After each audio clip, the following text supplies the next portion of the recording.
Hello everyone, welcome back to my channel Shilpa's diaries. আপনারা সবাই কেমন আছেন? আশা রাখছি সবাই ভালো আছেন আর আমিও ভালো আছি। আজ আমি বানাবো টমেটো চাটনি। কড়াইটা একটু গরম হয়ে আসলেই সরষের তেল, একটা শুকনো লঙ্কা, কালো সর্ষে আর 5 ফোড়ন দিয়ে দিব।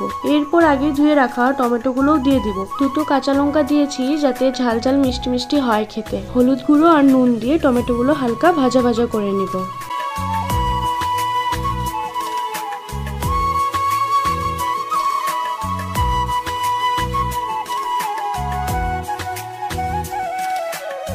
টমেটোগুলো হালকা ভেজে নেওয়া হয়ে গেছে। এখন আমি এতে দিয়ে দিব কাজু আর কিশমিশ আর পরিমাণ মতো চিনি দিয়ে আমি ভালোভাবে নাড়তে থাকবো।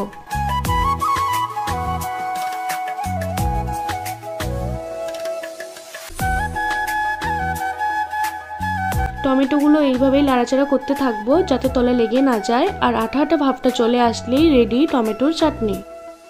খুবই সহজ পদ্ধতিতে টমেটোর চাটনিটা বানিয়েছিলাম, খেতেও অসাধারণ হয়েছিল। আপনারাও চাইলে এইভাবে বানিয়ে খেতেই পারেন। আশা রাখছি আপনাদের এই ভিডিওটি ভালো লাগবে, আর ভালো লেগে থাকলে অবশ্যই like, comment, share and subscribe করে পাশে থাকবেন। চলে আসবো নতুন একটি ভিডিও নিয়ে, ততক্ষণের জন্য টাটা।